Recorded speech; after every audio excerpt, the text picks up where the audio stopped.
Give a warm welcome to Jason Segel.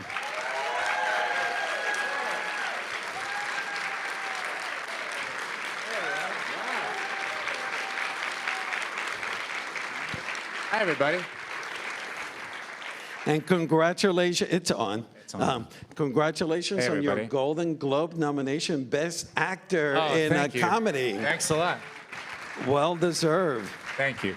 And when I introduced the film, I mentioned that you co-created and that you're also a writer in the show. How did you guys think that, you know, somebody who's going through so much loss and grief will make something that is so funny and heartwarming? That's sort of my brand, is like somebody like really grown man really crying really hard. It seems to be what I'm good at. But I often think that rock bottom is actually the most hopeful place to start something, because I know it sounds counterintuitive, but the only way to go is up. So you know if you start someone at the bottom, you're going to watch them climbing out of something. And I find it to be a very funny and universal and clumsy thing to try to get well. I've done it a lot in my life, you know, like trying to be okay is something that we're all dealing with like day to day. Some of us cover it better than others, but I think that it is like maybe the most universal thing is just trying to be okay. But finding the tone where one moment, I mean, I saw the entire thing, and I've seen the 2 episodes that we just showed. One moment I'm tearing up, and then the next moment I'm just laughing. And even within like the same scene. Oh, good. It was that. I mean it. I mean, that's the goal, you know? I think like my big influences coming up, besides Muppets and things like that, but even Muppets will do it to you, is like James Brooks. Broadcast news. Yeah, broadcast news. I wasn't involved in that. I was just a baby boy. But like that scene between Albert Brooks and Holly Hunter where they are breaking up and fighting goes from hilarious one-liners to somebody like saying like, I'm in love with you. Look at that, I buried the lead. That to me is like captures what life is like. I think, you know, you're just born and you have no one, like everyone's guessing at the rules. Mm-hmm. And you're just trying to stumble your way through it. I think it's so interesting.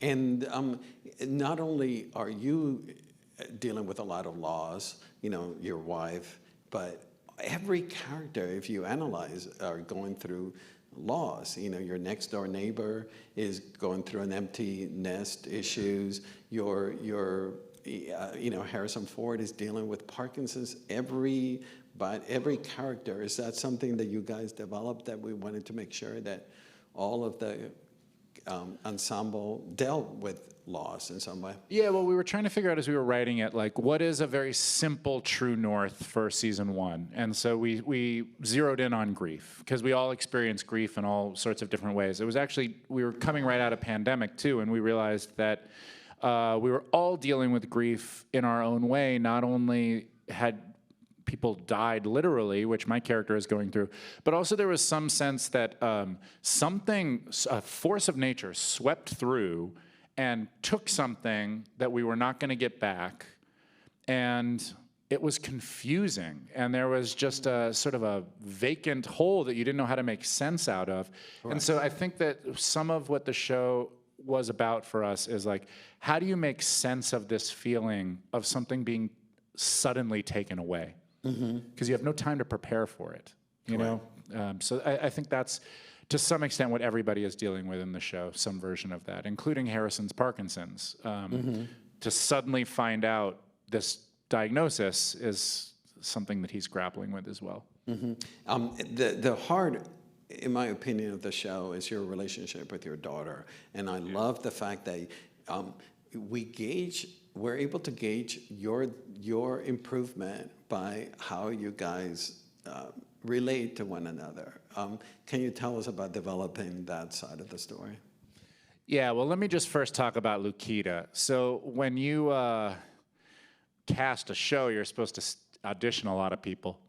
And she was the first person I saw, and I wrote a mass email to Apple and all the other producers saying, this is my daughter on the show. And then I got back a kind but maybe condescending response, which explained how casting worked to me. And I was like, no, this is her. And I knew it from the moment I read her. There was something about, so I do a thing when I'm auditioning people, because I come from a school of improv. Judd Apatow was one of my very first jobs at Freaks and Geeks. I was young, I was 18 years old. Thank you. A big thing I learned there is that independently, people can be great actors. But what you are really trying to catch is the chemistry between two people. And so in auditions, we do the lines, and then without warning, I will say some other shit to see what happens, to see how somebody responds. And just like how she is in the show, she was unfazed. Like she rolled right with it. And I knew that so that was important to me, because I don't improv for ego's sake ever. Those people get weeded out. You can kind of see them. They've like thought of a bunch of jokes before the scene, and it's very ego driven. But I think acting on film is very interesting to me, because unlike theater, which is very much about repeatability, and there's some of that too, craft is important when you're acting on film because you have to edit it together. But the thing I think is really magical about acting on film is that you're just trying to catch it. You're just trying to catch something once. From each angle, you just need these moments. And I knew that this was somebody who I would catch those moments with, because sometimes someone is looking at you and all of a sudden the line, "Stop looking at me like that," which wasn't written, opens up this moment where then you cut back to their face and maybe they cry, maybe they laugh. Maybe you cut back to Harrison's face and he's doing a grumpy look and you get a big laugh. Do you know what I mean? Like, you're setting up these moments that are about capturing something that's actually happening in the moment. And that to me, like, that's the thrill of it. And it only works from like extreme preparation. But so anyway, that is to say, I felt like this was somebody I could explore that with. And our whole idea was that their relationship when you start out is reversed. She is raising me. She is taking care of her father, which is not the way it should be. And slowly throughout the season, if you watch the whole thing, it gets very juicy. You're watching like the hourglass get flipped over, and both members of that, like, not knowing how to reverse back to the correct position because she doesn't trust me anymore. It's like, you have this idea about your parents that if the worst thing happens, they'll protect you. And then if the worst thing happens and they run away, it's like something is shattered that is almost impossible to repair, but we work pretty hard to do it. Something that you brought up, and going back to my question about the tone of the show, you're never playing for laughs, are you? I mean, you're all playing for the truth of the situation, and because, I mean, one of the things I can't stand about watching situation comedies is that, the laugh track and playing for a comedy, but you guys are all grounded. Yeah, because extreme emotions are funny. Like, have you ever been around someone who's so frustrated? It's like really funny. Like, they can't speak. They turn into like, and you're like, oh my God, what's happening to your body?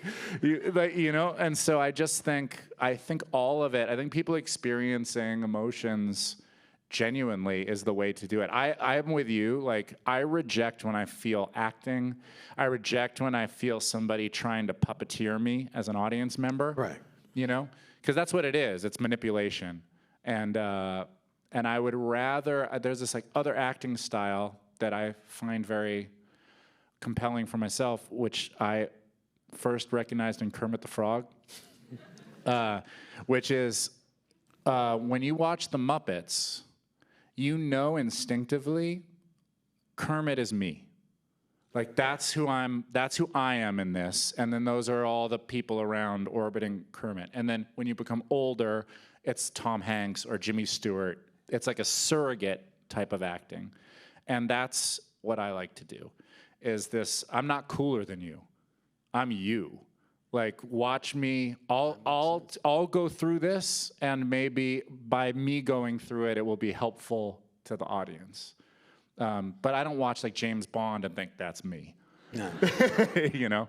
Well, as I get older, I keep thinking I'm looking like the grumpy old man in the balcony. Totally. Well, that's, I think, why the show works really well. I got to say, all modesty aside, is that we have a bunch of people doing IMU, from Alice, my daughter, who is playing 16, all the way up to Harrison, who is playing 80. And so you have like this gamut of people doing really natural leading actor acting.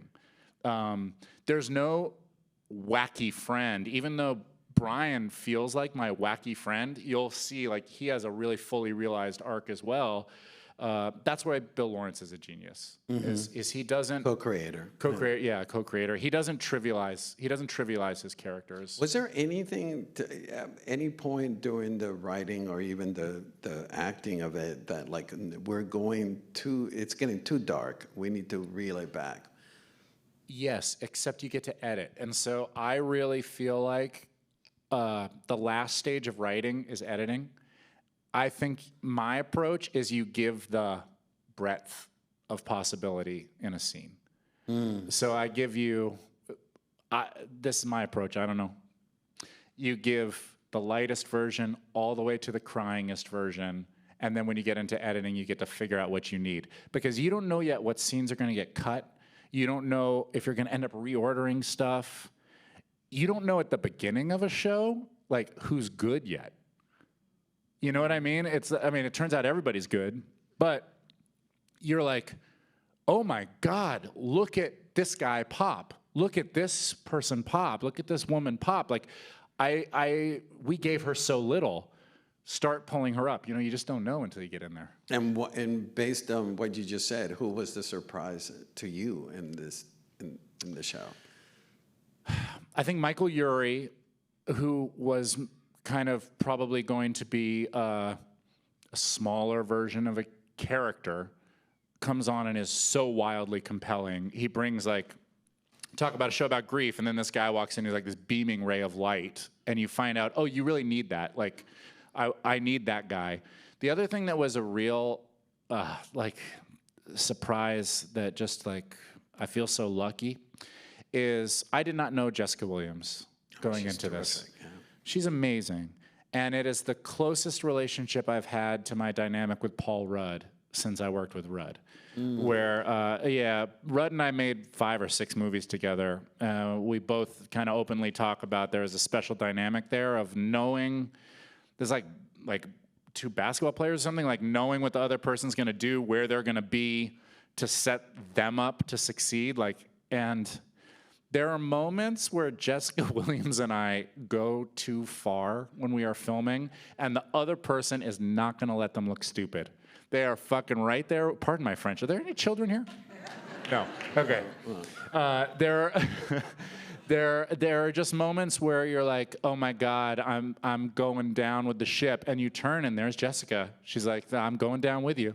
And comedically, it's like the most important thing in the world, because you don't know until you hit the wall if you've gone too far. And some of the gone too far takes are what you use, you know? It takes a while. I've found it's scary when the camera's like really close to you. I mean, honest to God, like it requires some bravery to start trying moves. You know, at first you're like, just don't no one get mad at me. You know, just do the line. Don't forget my lines. Make sure I do it right. And then all of a sudden you like start trying moves. I'm gonna tell a story because this is not televised, but it is. Actually, it is right now. But wait, oh, just up there. Yeah, I'm okay, teasing thank you. God, thank God. I'm teasing So it stays you. in this room. One of my favorite moments in my whole life is you don't know what Harrison Ford is going to be like. Look, you make an offer to Harrison Ford just to tell people for a week that you have an offer out to Harrison Ford, and then you're going to get the real guy, right? And it's his first TV gig. Yeah. I mean, literally, you're like, we should make an offer to Harrison Ford, and then someone should get us a list of who's available. And then Harrison Ford says yes. And so then you're like, oh, shit. Harrison Ford's going to show up. So then this is the limit of our imagination. We're like, okay, so Jessica and I will do comedy around Harrison Ford, who will be grumpy. Like, that's kind of that's the limit of our writing ability at the time, because we don't know what Harrison can do. You guys only saw the first 2 episodes tonight, right? Correct. Yeah. So this happened, maybe episode 4 is when this moment happened. Jessica and I are having a real good time doing our comedy, and it's exactly as we pictured. And then all of a sudden, you see Harrison start to be like, all right, so this is what's going on here.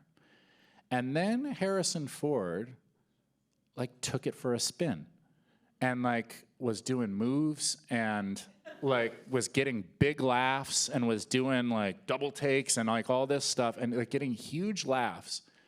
And they yelled cut, and then Harrison Ford walked up to me and said, I knew I was fucking funny.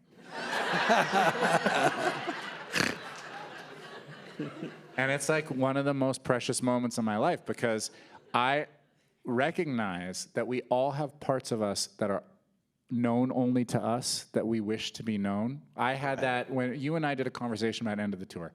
I did a movie a while ago, and we did a screening. Amazing film. Oh, thank you. It was my first drama, and my secret was I always thought I would be good at that, but I never tried it.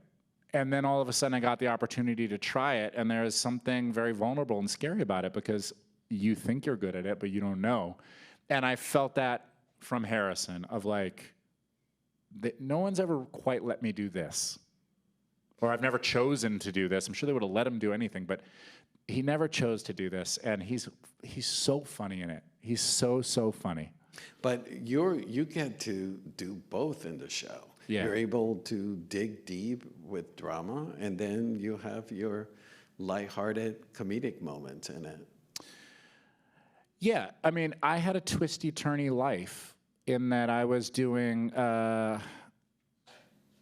this is not as light as probably is intended for tonight, but I was doing comedies in my 20s. I like hit really hard very young. I wrote Forgetting Sarah Marshall when I was like 24 years old. I was a kid.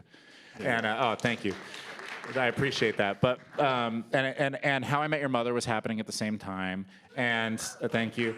But so all this stuff, comedy was coming at me very hard. And when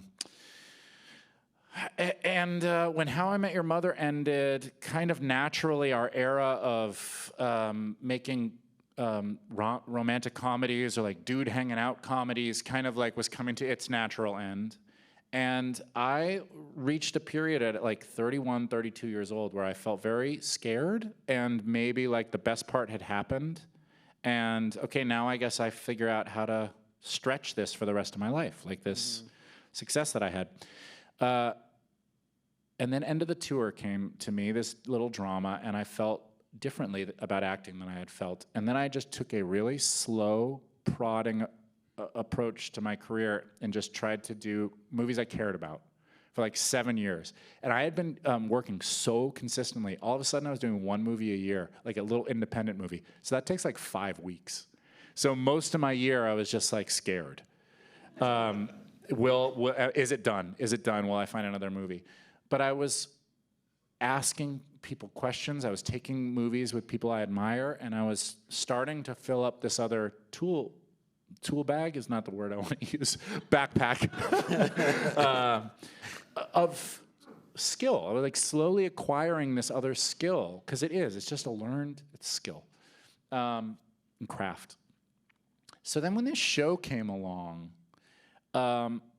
it was Bill Lawrence came to me. I'm very, very lucky. Bill Lawrence came to me and said, hey, I think you're really good at what you do. I'm making my next show. Ted Lasso is a big hit. You want to make something together? And I said, yeah, let's try to think of something. We pitched a bunch of ideas back and forth. And then when he pitched this idea, it was like the end of an M. Night Shyamalan movie, where all of a sudden my life made sense, where I was like, oh, I get to do the drama and the comedy all at once. Like this scared 7 years, this twisty-turny journey, like it all comes together in this show. And I think that's why it works, maybe. Yeah. When I saw you, I I was so relieved to see you looking so healthy and thank you. and handsome. Yes. You know, tell us about how, you know, when we see you at the beginning of the show, you look so disheveled and overweight and not as handsome as you look now. Well, look, I mean, the overweight part was just the overweight part was just what was happening. But the disheveled part, it was very important to me. Actually, I showed up on set. I'm like super, super easygoing. I like to be of service to the projects, and I don't want to. I never want to ruffle any feathers. And when I showed up to set, it is a costume person's job to make you look nice. So I want to say that. But all my clothes were like super pressed and like they had just come from the dry cleaners. And I was like, guys, we got to have a talk. I need to take all of these clothes, because I saw the whole rack was like that for the whole day. Like, you need to take this wherever and like crumple them and step on them and throw them around and get them dirty. Because I know depression. This is somebody who is picking clothes up off the ground and putting them on. Mm-hmm. And this guy's wife has just died. You know what I mean? He's not washing his clothes unless he has to, or his daughter is washing them. He's certainly not ironing them. He's not thinking about if they match. He definitely doesn't have new tennis shoes. And like, you got those for this show. Like, they need to be 5-year-old tennis shoes, and they need to be really fucked up. And so it's like counterintuitive to what an actor is supposed to look like. But I was like, he needs to be a mess. He needs to be a real mess. And by the end, you put me in a tuxedo. And I don't want to give too much away, but that's like a metaphoric arc that I built into the show of like, first scene, I want to be in sweats. And in the last scene, I want to be in a tuxedo. Also, crazy question. Bear with me. I've seen the show. Is this going to be about me being overweight again? No. I started by saying that you look good. No, I do. Yeah, I do look great. I do look great. Thank you. Yes. Did I say that? I said that you look good. You didn't say great. You did say good. I think. Okay. You look great. You can say it. Yeah. Great. You did look. Rolls off the tongue. You look Great. hot. You look hot. Thank you. Yeah. There we go. We got there.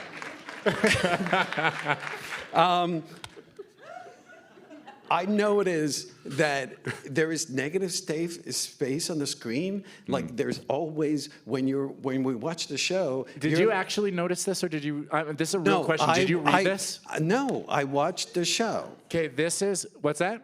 That's Roger. Yeah. Yes. Settle down. Let's go. It's really this is the best question I've been asked about the show. Okay, I'm done. Yes. Let's go. Roger, this is absolutely the best question I've been asked. So, I don't know if you do know this, because you're Roger. So astute.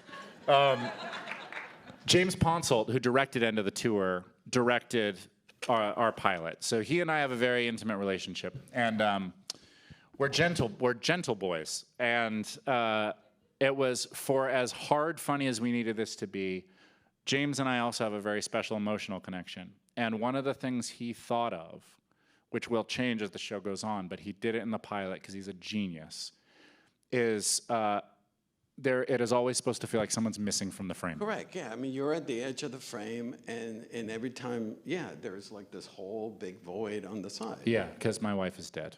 Yeah, yes. Yeah, and also, I mean, the curtains are drawn. Yeah. You know, every setting outside of your house is lit up and bright and sunny like every comedy, but then your house is all darkened and shut down. And yes, and as the show goes on, we did two things in this regard. It's amazing you noticed this, but we started episode by episode opening the blinds so that light is coming in. We chose a Craftsman house because they're inherently dark, so we started to let the light in. And then we also started to add color to my clothes. Mm-hmm. So I'm wearing almost all neutrals and grays at the beginning, and then slowly we add some color to this guy's life, you know. Going back to Harrison Ford, did you guys, walk us through? Here comes Harrison Ford, and then you're shooting a scene with the Harrison Ford. What was that like?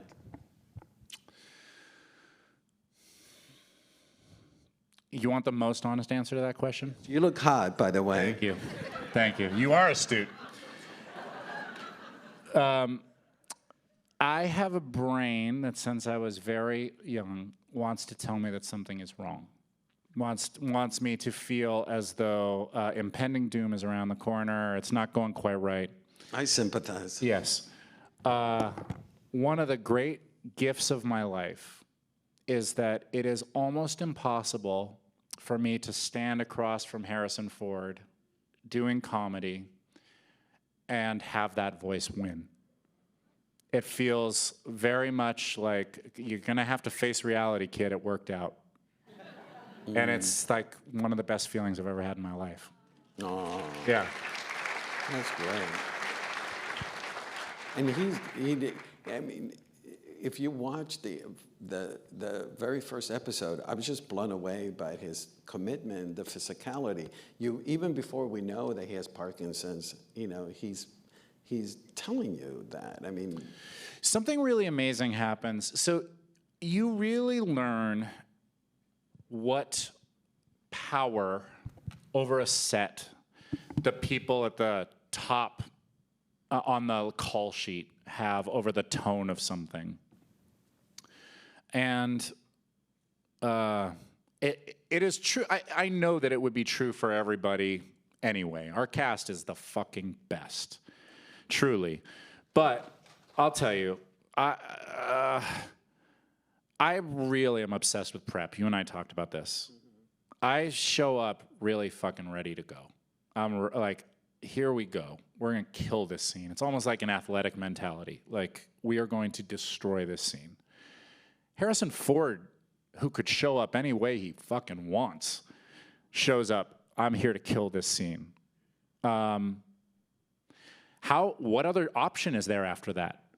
Do you know what I mean? It's like, you all everybody better show up ready to do this thing. And believe me, Jessica Williams comes in ready to kill it. My daughter comes in ready to kill it. Luke Tenney, my patient, comes in ready to kill it. Like, everybody. And then, by the way, we haven't talked about him. Ted McGinley is like a comedy assassin. This guy, like, at first was just given lines, like, to come in and, like, nail this line, which is its own real skill. Like, that is about comic timing, and it's about intonation. It really is like a skill. And he nailed them all so hard, but it was also so lovable that he is going to be a series regular this year, like by credit, which is a really awesome thing, and it's right where he belongs. And there's nobody on the show who's not great. Yeah. We haven't talked about Sean. Yeah. Tell us about incorporating that arc of that story, and then they got the second episode is we find out that now he'll be staying in the room. Yeah. In the house. So it's based on this whole therapy thing is, first of all, based on a couple real people. I don't know if I'm allowed to say it, but we're not televised. Phil Stutz? It's based on Phil Stutz, who basically had this point of view. I don't know if any of you saw the documentary on Netflix, but he basically said that one of the frustrations that therapists are all dealing with is that you know what the person's supposed to do. As we all do with our friends. Like, you're like, dump the guy. This is so simple. Like, you keep doing it. And therapists know. And he was like, what people actually want, the wish fulfillment, is that someone will just tell you what to do. And so he just started doing that. And he's like, we will get to the underlying stuff after. We're not going to skip that, but I'm going to give you immediate relief. Like, your life will be different when you walk out this door because you're not going back to that abusive partner, or you're not going to do that at work anymore, and then we'll figure out the rest. And there was another real guy who was taking people with extreme PTSD, violent outbursts, and putting them into MMA. Like, super controversial therapeutic approach, but it worked. Like, people started having a contained place to put their rage, and so we based it on those two things. And Luke is incredible. Yes, but with all this loss and grief that you deal with, there is so much optimism and a hope in the show. And, Brett Goldstein and Phil created Ted Lasso, and that show and your show have hit a zeitgeist that we didn't know we needed, this sort of optimism and sense of hope. Can you elaborate on that? Yeah. I can't speak for Lasso, but I agree. But I had nothing to do with it. I'm